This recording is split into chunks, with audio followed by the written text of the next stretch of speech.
அனைவருக்கும் வணக்கம்மா. இன்னைக்கு நம்ம ஒரு நல்ல பதிவு தான் போடுறேன். நம்ம போடுற ஒவ்வொரு பதிவும் நிறைய பேருக்கு நல்ல பயனுள்ளதா இருக்குது அப்படிங்கிறத எல்லாரும் சொல்லிக்கிட்டே வராங்க. அது எனக்கு ரொம்பவே சந்தோஷமா இருக்குது.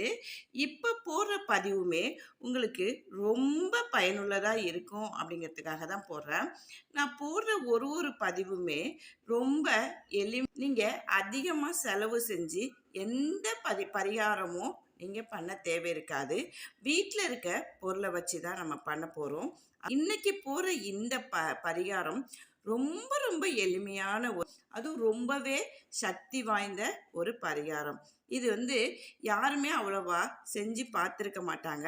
இந்த பதிவை யாரெல்லாம் பார்த்து பயன்படுறாங்களோ அவங்களுக்கெல்லாம் கண்டிப்பா ஒரு விஷயம் நடக்க போகுது அப்படிங்கிறத தெரிஞ்சுக்கிட்டு பாருங்க, நம்பிக்கையோட பாருங்க. இந்த நான் போடுற ஒரு பதிவுமே நீங்க முழுமையா பார்க்கணும். பண்ணிட்டு பார்த்தீங்கன்னா நடுவில் சொல்ல போற கருத்துக்கள் எதுவுமே போயிடும். சரி, இப்போ இந்த பரிகாரத்துக்கு நம்ம என்ன செய்ய போறோம் அப்படின்னு சொன்னோம்னா, பச்சரிசி தாங்க எடுத்திருக்கேன். அதாவது பச்சரிசி சொன்னாவே அதில் லக்ஷ்மி குடி இருக்கிறாங்க, வாசம் செய்கிறாங்க அப்படின்னு நம்ம சொல்லப்படுது. அப்படிப்பட்ட பச்சரிசி நம்ம எந்த விசேஷம் செய்யறதாலும், அதாவது நல்ல காரியங்கள் செய்யறதாலும் முதல்ல இடம் பெறது பச்சரிசி தாங்க. இது எல்லாருக்குமே தெரிஞ்ச ஒரு விஷயம். அப்போல்லாம் அந்த காலத்துலலாம் என்ன பண்ணுவாங்க அப்படின்னா, ஒரு திருமண நிகழ்ச்சி இல்லை ஒரு சுபகாரியம், வீட்டில் ஏதாவது பெண் பிள்ளைகள் வயது வந்துட்டா இந்த மாதிரி இருக்கிற இடத்துலலாம் என்ன பண்ணுவாங்கன்னா, பச்சரிசியை வச்சு மாக்கோலம் போடுவாங்க. அதெல்லாம் அவ்வளோ ஒரு விசேஷமாக இருக்குங்க. ஏன்னா பச்சரிசி அப்படிங்கும்போது அதில் லக்ஷ்மி வாசம் செய்கிறாங்க. அப்படிங்கும்போது முதல்ல நம்மளுடைய விசேஷத்துக்கு லக்ஷ்மியை தான் நம்ம வீட்டுக்கு அழைப்போம். அதனால தான் முதல்ல இடம்பெறது நல்ல காரியங்களுக்கு இந்த மாதிரி பச்சரிசி தான் இடம்பெறுது அப்படிங்கிறது. அதுபோல் இப்போ வர்ற காலகட்டத்தில் கோலங்கள் அப்படிங்கிறது சுத்தமாக மறைஞ்சிக்கிட்டே வருது. எல்லாமே ஸ்டிக்கரு அது இது அதாவது கோலக்கட்டி அப்படின்னு சொல்கிறாங்க, சாக்பீஸ் கட்டி அப்படி வச்சு போடுறாங்க. அதெல்லாம் நீங்கள் கோலம் போடுறதுக்கான எந்த பலனுமே இல்லைங்க. இது ரொம்ப பெரிய விஷயம்லாம் கிடையாது. பச்சரிசியை உங்களால் வீட்டில் திரிக்க முடிஞ்சால் திரித்து வச்சுக்கோங்க. அப்படி இல்லை அப்படின்னா கடையில் போய் திரித்து வச்சுட்டு நீங்கள் தினந்தோறும் கோலம் போடும்போது அது அவ்வளவு ஒரு நல்ல பலனை கொடுக்கும். நீங்கள் இதுக்கு முன்னாடி இப்படி பண்ணினீங்களோ கோலம் போடுறதுக்கு தெரியாது. இப்போ இந்த மாதிரி நீங்கள் கோலம் போடும்போது உங்களுக்கே தெரியும், நாளுக்கு நாள் உங்கள் வீட்டில் நல்ல அதாவது விஷயங்கள் நடந்துக்கிட்டே வரும் அப்படிங்கிறதுல நீங்கள் சந்தேகமே பட வேண்டாம். சரி, இப்போ இந்த பச்சரிசியை பரிகாரம் செய்ய போகிறோம் அப்படின்னா ஒரு பிடி அளவுக்கு நீங்கள் பச்சரிசி எடுத்துக்கோங்க. இப்போ இந்த பச்சரிசியை என்ன பண்ணுறீங்க அப்படின்னா, அதாவது சூரிய நமஸ்காரம் பண்ணுங்கள். சூரிய நமஸ்காரம் பண்ணிவிட்டு உங்களால் அந்த சூரியன் உங்கள் வீட்டுக்கு அதாவது முற்றத்துலேயோ அப்படி இல்லைன்னா மொட்டை மாடியிலையோ வர்ற மாதிரி இருந்தால் அங்கே போய் பண்ணுங்கள். அப்படி இல்லை எங்களுக்கு அந்த மாதிரி நாங்கள் அப்பார்ட்மெண்ட்டில் இருக்கோம், எங்களால் சூரியனை பார்க்கல அப்படின்னு சொல்கிறவங்களுக்கு நீங்கள் என்ன பண்ணுறீங்க அப்படின்னா, அது முடியாதுமா அப்படின்னா, அதாவது அரச மரம் இருக்குது பார்த்தீங்களா, அங்கே இருக்க பிள்ளையாராக இருந்தால் ரொம்பவே விசேஷம். இல்லைம்மா அரச மரம் இருக்குது ஆனால் பிள்ளையார் இல்லை அப்படின்னா சரி பரவாயில்ல, அந்த அரச மரத்துக்கிட்ட போய் நின்றுக்கிட்டு அந்த அரச மரத்தை சுற்றி வர முடிஞ்சால் சுற்றி வாங்க.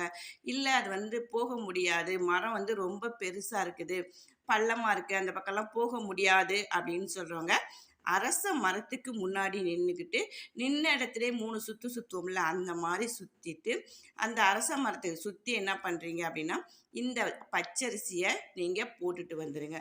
இந்த பச்சரிசி நம்ம போடும்போது உங்களுக்கு நல்லாவே தெரியும், பச்சரிசி கோலம் போட்டாவே நிறைய பூச்சிகள்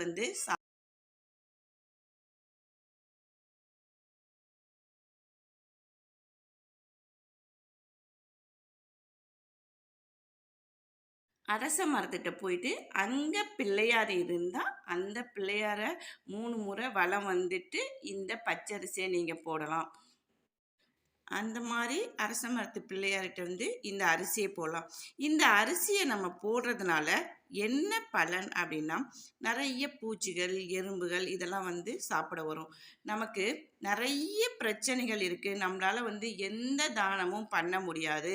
எங்களுக்கு அந்த அளவுக்கு வசதி இல்ல அப்படின்னு சொல்றவங்க, இந்த எளிமையான ஒரு பரிகாரத்த செஞ்சாவே நல்ல பலன் இருக்கும். நீங்க என்ன காரியம் நெனச்சுக்கிட்டு செஞ்சாலுமே இது நடக்கும். ஏன் அப்படின்னா, நம்ப நம்பளால வந்து ஒரு 100 பேத்துக்கு சாப்பாடு குடுக்க முடியல, இல்ல 50 பேத்துக்கு சாப்பாடு குடுக்க முடியல அப்படின்னு நெனைக்கிறவங்க, ஒரு அதாவது புழு பூச்சிக்கு நம்ம சாப்பாடு குடுக்கறதே வந்து ரொம்பவே ஒரு உகந்தது.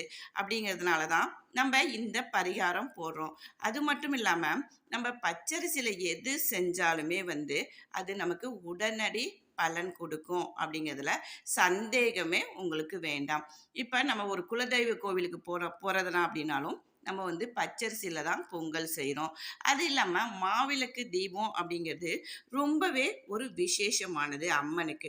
அப்ப நம்மளுடைய வேண்டுதல ரொம்ப ரொம்ப ரொம்ப கஷ்டமான வேண்டுதல், என்னால எதுவுமே நடக்க முடியல, எதுவுமே நடக்க மாட்டேங்குது அப்படின்னு சொல்றவங்க, மாவிளக்கு தீபம் போட்டாவே வந்து அவங்களுக்கு அந்த காரியம் கண்டிப்பா நடக்கும் அப்படின்னு நம்பிக்கையோட நெறைய பேரு இன்னமும் செஞ்சுகிட்டு வராங்க. இப்ப இந்த மாரி ஒரு சின்ன பரிகாரமுமே வந்து ரொம்ப ரொம்ப எளிமையான ஒரு பரிகாரம் தான். இத வந்து நீங்க செஞ்சு பார்த்துட்டு, ஒரு தடவ நீங்க வந்து இத செஞ்சு பாருங்க. அதுபோக நீங்க எப்பயுமே தினந்தோறும் உங்க வீட்டு வாசல்ல பச்சரிசி மாவுனால கோலம் போடுங்க. அது உங்களுடைய வாழ்க்கையில எவ்வளவு ஒரு நல்ல முன்னேற்றத்த குடுக்குது அப்படிங்கிறத நீங்க கண்டிப்பா உணருவீங்க. அப்படிங்கிறதுனால தான் இந்த பதிவ உங்களுக்கு நான் போடுறேன். நான் போடுற ஒரு பதிவுமே வந்து நல்ல விஷயங்களுக்காகவும், நல்லதே நடக்கணும் அப்படிங்கிறதுக்காகவும் தான் நான் போடுறேன் இந்த பதிவு. இந்த பதிவ பார்த்துட்டு எல்லாரும் பயன்பெறணும் அப்படிங்கிறதுக்காக தான் போடப்போறது. உங்களுக்கு என்னுடைய சேனல் பிடிச்சிருந்தா சப்ஸ்கிரைப் பண்ணுங்க. உங்களுடைய ஆதரவ எனக்கு முழுமையா கொடுத்துக்கிட்டே வாங்க. உங்களுக்கு நல்ல நல்ல ஒரு பதிவ போட்டு, பரிகாரங்கள போட்டு, உங்க வாழ்க்கையில நல்ல முன்னேற்றங்கள நீங்க காணணும் அப்படிங்கிறதுக்காக சொல்லி, வாழ்க வளமுடன்.